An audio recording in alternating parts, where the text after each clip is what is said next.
لسر وی پرسیراد واستن بتایبتی دوی نقشه سوریا دا دجه کردال کی ببید. جه جای سلیمان اوسو سروکی انجمن اجتماعی کرد ل سوریا انا کسی استودیو میوانمه. جای سلیمان تو خیراتی کردستان بیشتر. از زنم دبیکو افریقا خوشترین روز بو هواجی بید. بگمان. تو چه کاری هستین خود در بری؟ جاری از وی بزن. براستی ملت خود پیروز دکن. ملت سوری بگشتی پیروز دکن. کیف و شاهی ایرو دمالا همو ولاتی کی سوری چل هندر دجی چش درو دجی چه پناه بره ام پیروز دکن یعنی اب برهمه خوینا شهید ایه برهمه خپیشندان و کارو باره خباتا ملت سوری بگشتیه امجی وک ملت کرد ما باش تبر خدا و ما باش بروانید بر دوزا ملت خود کرد اف ظلم و زورا آگو بسر ملت مدهاتی جروجا گو اف رژیم لسر حکم سوریه مشاريع عنصري شوفيني حق ملت مدهاتن بيك هاتن ام بهفينه و ام باورنجي افرو و ريا تكشونا فان مشاريع و سياسات شوفيني وعنصري حق ملت مدبن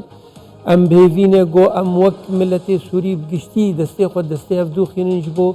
سوريا بقوانين استثنائي بظلم وزور ببندستي سوريا كي بفدور آوابكن سوريا جو دستورا و ما في حمو بكاتي و بباريزه ايرو ام وك انجمانان اجتماعي كردي ام سربلندن دن عملتي خودي جبر خندنا ما ج تابلويا سوري د بيشروجا سوري د دسبيكا شورشا سوري د او خندن راس دركت ما جو برجونديه ملتي ما بملتي سوري بشتي ريه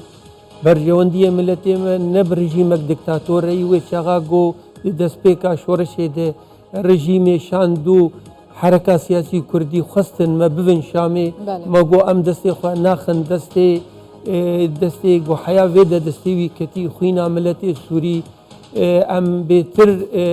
خود بینن دنا ملت سوری ده برجوندی ملت سوری و گریدای ایرو او رو بپیکتی ان شاء الله ام بهوین سوریا پیش روج سوریا همو پیکاتی و به ملت ما خود همه مؤسسات و دزگین سوريا ببينه ام ملتي خو بيروز دكن خلقي سوري بيروز دكن اوبوزيونا سوري بيروز دكن ام دبين حزار رحمه لغورا شهيده بخويناوان فالانشو ابرهمي خويناوان شي حکمرانیه که 53 سالان با آگر و آسن ملت خو کشت و دربدر کرد ظلم لیکر و برسی کرد و تن نکرد و دام پیدان بمیناگ بجن نتوا کرد نکرد ایرو جنافچو جنافچونا وی رژیمه پشتی شورش سوریا به 14 سالان دهتا چواته دنوا 13 روزادان با اپراسیون اپوزیسیون سوریه بر به حلب و حمایه و روزا 13 ایدی رژیمک نما بناوی رژیم اسد هینچا و شروع بد كلويه يعني هون الفيدري الكردستان العراقي وتجربة جديد رجيم صدام حسين يعني دبوريا مدى تشي رجيمي دكتاتوري أنظمة دكتاتوري أنظمني أمكارم بين ترسونكن جبانن يعني أمجادي حكمي لسر بمبيكرنا في ملتي لسر ظلم وزوري آبادكن وشغاقو راستي براستي يذكر خلفي ملتنا كون خدي وزو جبر بيلي ملت وشورشا ملت باز ددن بل باش جبو كردان دبكو أفا دست بيكا كتشاوابيت مينا كاز بيشن دو هيزين كردي لروجاواي كردستاني حتى نوكاجي هو هيج رياجي جبو دست بيكرنا دالو كين أبويا دبكو كتنا رجيما أساد ببيتا دست بيكا لحفكرن وقفتوغوين هواجي بيقومان إما وك أنجمان يعني طالما أم دبيجن إيرو روجا كدفي أم تشتي قوشويج أم سورينا بجشتير دبيجن تشتي شويج بير بكن دفي هفدو مسامحة بكن دفي أم حيفو وتشتا وقت بي كينا بخور نهيلن ولو أم دواري كرديجي أم دبيجن ام دبین او قناغا شو درباس بو ایرو تی خواستن دزوترین دم ده اف اداره ذاتي بيدي لخوفا قري او شعب سوريا اقود حقي ملتي مدكر او برتشيبونا اقود حقي ملتي كرد ذكر تجاوزا ويبكي ودستي خوفك ودستي خدريجي انجمانا نشتباني كردي بك ام بهفدور كاربن يعني وقت بي تابلوها يعني داخواز وملتي يعني تشتيقوا ملتي متخوازي ام ديار بكن جي خلقي سوري ريج ملتي سوري بقشتيري تيخوستن تشي يعني حتى ام فيد بيجن ام بينجرك بيدي ولشكري وين شكداري وين عبرتك يعني جر خاندنا رجيمي بك لخوفا قرن ام كاربن بهفدوره دزوترين دم ده هر دقائق لسرما محسوبه دزوترين دم ده ام كاربن تجاوزا فان خلافات خو بكن خطاب اخو سياسي بكن يك هروها امنا ماش بليها فكرنا وريك يدن هيا ريتوني اللي مخابن بري ان هاجي مقالك جارا لهبدو كريو وناكن يعني بس ام دبين اف قوناغك يعني قلك هستيار يعني قوناغا شوي بلكي ايران دفردبو رجيم دفردبو يعني قالك تشتهبون ام ناخذن سروان تشا يعني باخذن ايرو وضعك انه قوناغك انه جوانتي خصن خوفا قرن وكاربن دستي خود دستي مخينن ما باش يعني ارضي شكريه دنا ملتي سوري دي ما باش فرا وقت جسوري لهفاتني وبراتيه بملتي سوري افا كريه ام بحكم هبونا مدنا في اوبوزيوني دي ما باش يعني دي سر استانا دولتي كار كريش بو يروبوي باوريك لجم دولتين مزن دولتين تكردار بكريزا سوري انه برزغريكا سوري نممكن سوريا بيشروجي افا بيقو حقي ملتي كرد يعني جيبي تمام لسروي نقشة بشت هوا نتويك هي بنافي نتويا كرد بشتي شورشا سوريا حتى رجاء إيروكا دشورشي وبري شورشي وبهاتنا داعش حتى نوكا ديال جروبين جدا حتى بدست تركيا وجروب ودارو دستين وان قرباني وبرديلة بدن بخاطري هيك أرمانجي أوجي ديمقراط وكهوي بيدانا مافين بنجهين كردان بروجي معسات إنكار دكر حتى كو جنسية بدأ كردان دسوريا باشا روجي دا آيا كرد كو سوريا كي يقرتي هنشي تخوازن يك باشا تخوازن ديمقراطيك وكهوي تيدا بتخوازن آيا كرد دي بجهنا مافين خوين بنجهين ام بهيفينج بربري انها ما باوبوزيسيون جير تشنيولو افا كرن بائتلاف وثيقه كيدنا مواندي هروها وثيقه رياض ددو بحمو يعني منصات اوبوزيسيون سوريه يعني اعترافك بهبونا ملتي كرد بوي وتنين ندفي ما في ملتي كرد سوريا بيش روجي دي جيب كرد شد خوازن دي سوريا بيش روجي كرد دخازن ما في وان باراستي بن اعترافك بهبونا ملتي كرد هبه دفرين كردي باراستي بن ام دبينن سوريا بيشروجي نه سوريا نافندي بجبر بتجربه اثبات كر نه بس دي سوريا دي ده حمو روجلاتا نافين دي اف انظمه مركزي ديكتاتوري فشلين بيتر حولين وقت بي انظمني ديكتاتوري ام دبيجن نافندي سياسي فيدرالي او چارەسەری پێشە ڕۆژا سووریا هون وەکێک کوردی ڕۆژاوای کوردستانی باکووری ڕۆژهەڵاتی سووریا دخوازن تەجروبە کوردێن لە عێراقی بۆ سووریا دووبارە بکەن کۆپی بکەن هەمان تەجروبەیە یان جوداتر تجربة يعني وقت بأنظمة فدرالية يك ناشئ بها آدن يعني براستيجي نشرت كوبيا عراقي قالك تجارب هند دولتين ايجو ايرو فدرالية طبقان دني او تجاربني تور سركفتي ناحية ابوري دي ناحية سياسي دي ناحية ديمقراطي دي قالك سركفتيني ومديفيني خلكي سوري دفي قوناغا قو مدناو بسونيت كاركر قال لك معارضين سوري وروشنبيري وان بمرقة هاشتن ويباوري انه سوريا بيش روجت في سوريا مثلا قافا نظام صدام العراق جي جنافت شو هوديت بو كردان جي حتى سال 2008 النهان جي سردمك زيرين بو يعني اقام حساب كان حتى سال 2008 النهان العراقي كرد خودان هزکا زیده بون بغدای هرچنا کوکیل بغدای هبون چاره سریوان لحوله بو لی وی وقتی کرد تپسر بون بندز بون مافتوان هاتنه جستاندن و شر سیاسی دگل کردان هاتا کرن وی وقتی ناوند بهز بو آنکو بریار پرانیه جناب هواجی بزاند يعني اگر همان تجربه بو كردين سوريا دوباره ببيتن هين بيرانا ام بيرانا جو ام وشغا جو ام كرد يقدس بن يك هالوس بن ويدنجي ما قال كي بلند وخلق سوري مكونات سوري مجبور الكردا جو داري يمكن لو شغا جو مجهدو بكفن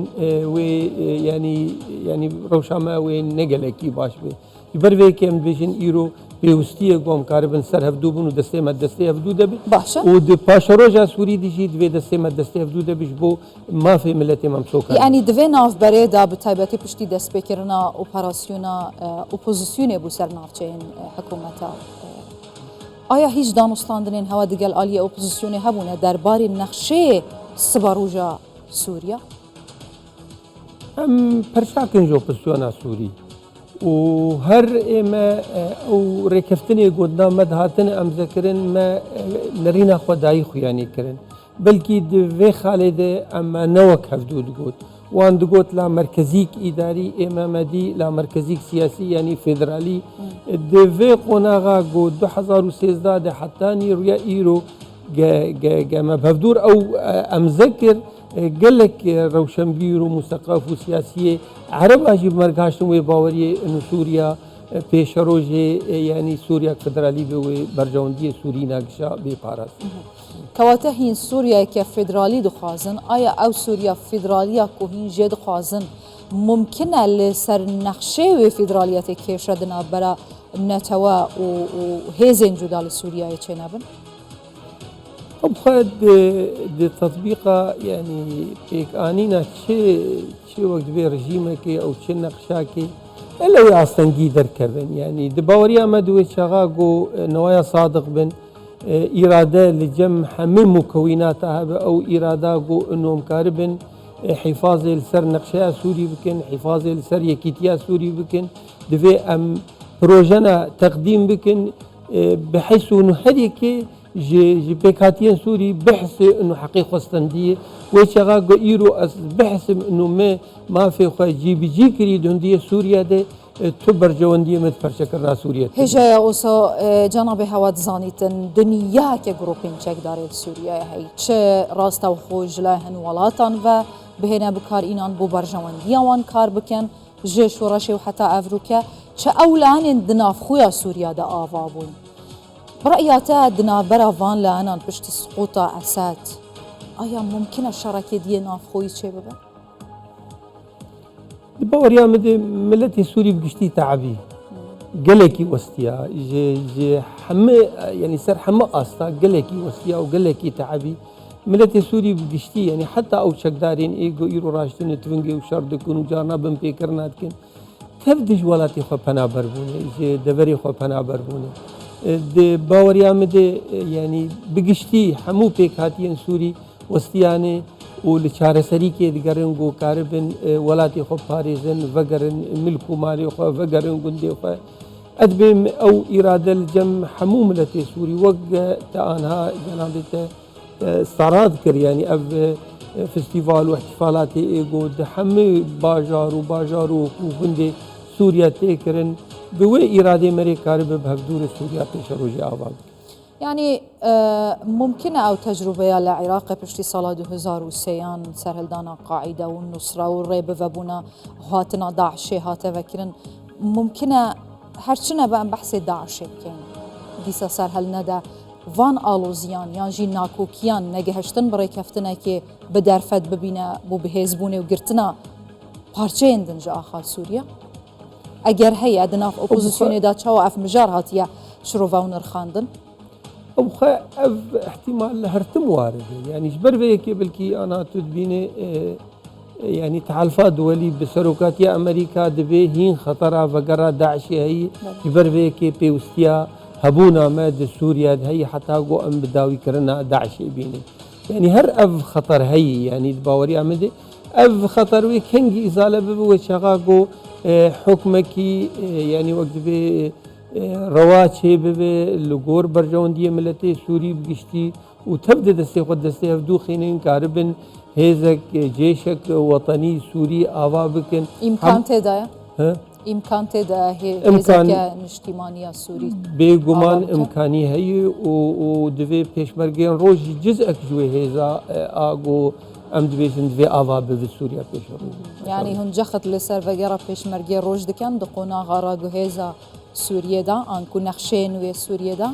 بوريا مدى اف بحاجتي اتفاقات انو ودفي اف مثلا يعني مناقشه بجبر بيشمرگي روج خلقني سوريني زاريه سوريني برانيا وان يعني وقت بين انشقاق كرن يعني جيشا سوري قبول لكرن رايجن تفنجي ديجي ملتي سوري خلقي سوري برشقين بكوجن افانا تاريخ اكواني يعني باقج هي رفض كرن انه جو بردوام بكن جيشا سوري دي قسمك جي بيشمركي ميروش او دنجي قش وقت بي خورتين كردن خدي شهادات جامعين يعني وقت بي اركيواني وطني قومي وان دافداغو تبل بيشمركي روش بزن وكما قول دنيا كولاتان سربازين وان شكدارين وان للسوريان بشويكي راستا وخونا راستا وخو دفي قونا غيدا ممكن تدا افهم ولا تاج سوريا يدار بكابن سوريا بتمامي بو سوريان بمينيت اف ممكن وقت ما قو بيتر بسوريين افقريدا السوريين كارب بهفدور اتفاق بكن يعني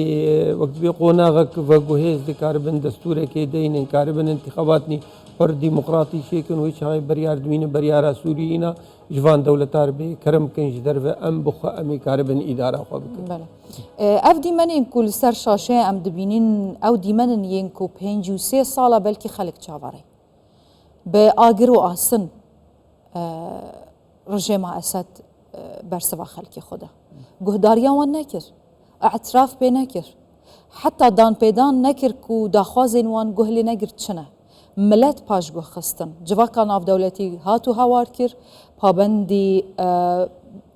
هرچنه با پابندی بریارا 2254 یا انجمن آسایش سال 2015 با اسد همو پاش دخستن گهداریا کسی نکر پشت خو به روسیا و ایران وگیره ده لداویه مدید هم روسیا هم جی ایران پشت لیکر اول کار به بچ پیامک پیامک زلاله يعني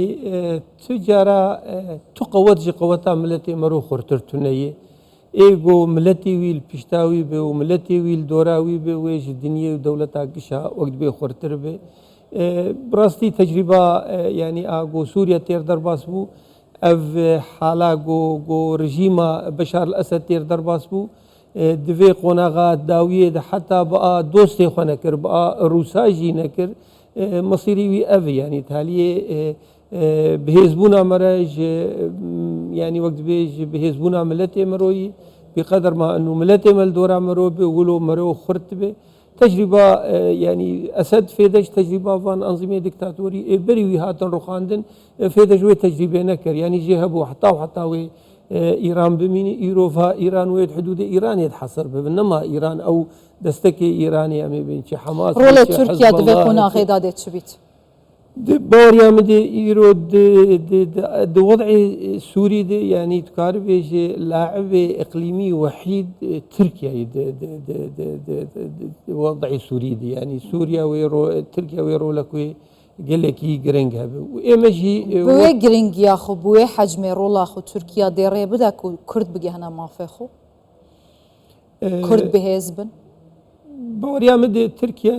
ديتني ما جوار برنجا كي فرمي بوزارات خارجية بربرسين وان ري يعني تركيا تجارة يعني موقفنا دان النقوتن أمدشي ملتي كردن أمدشي ما في ملتي كردن هرتم دبي هون خلقي سوري بتشرنجي بيشرو يعني وقت بمستقبله تحديد بكن أم بورهنه يعني أف مثلا تركيا أو باكاكين يعني أو برزقريكا ام وك كرجي الويل سر بسكن انه ام في مسألة دنا ففدودي شار سر بكن و اف تشتيقو سر ايش ايش مرشيك ام خوجي خلاص هم دنيا تقولي ممكنة دنيا تشافي خو بقريتن لبر هيئة تحرير الشام کو د لیستا ترور دای امریکا د سری همویان دا سوریه بگیره دست لی پیچوانه نرین و چاوره هر کسی بو نوکه وضعات گوهرد هیز کتا دسته آن آیا برأیت د سوریا پاشا روژه ده هر افلانه ده بنا خدان هیزو ده صلات و بریار یعنی جی ممکنه هنتجد بهن گوهرتن يعني ممكن هنتشتان بكن حتى يكم نافي وانجليستا تروري درب كذا جروجا جو افشر دس بيكر يعني بيستو حيفي حفتي هيفات شويه دي دس بيكر يعني وك مراقبه ما وشعب ديريا ما اداء وان تشل ادلبي بي تشل حلبي بي تشل حمايه بي يعني تو حالاتي خراب نهاتن سجلاندن هر خطابك ايجابي دانغو دفي ام انتقامينك دفي ام الملات مقاتبن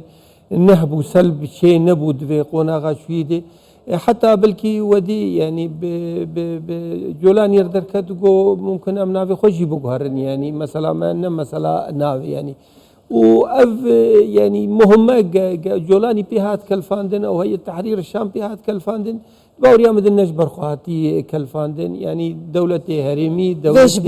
دولة نيمزن يعني اجماعك هبوغو ايرو افهيسات كالفاندن جو بفي مهمه رابي ويجي التزام بوان توجيهاتا كر وقت تشتي ام دبين البرشا دالي شو غارتن شباب هيجا اوسو بلا برسيا داوية افا بيتن بنيرا ما بحثي هالويستا تركيا كير كو دي رولا وان هم دي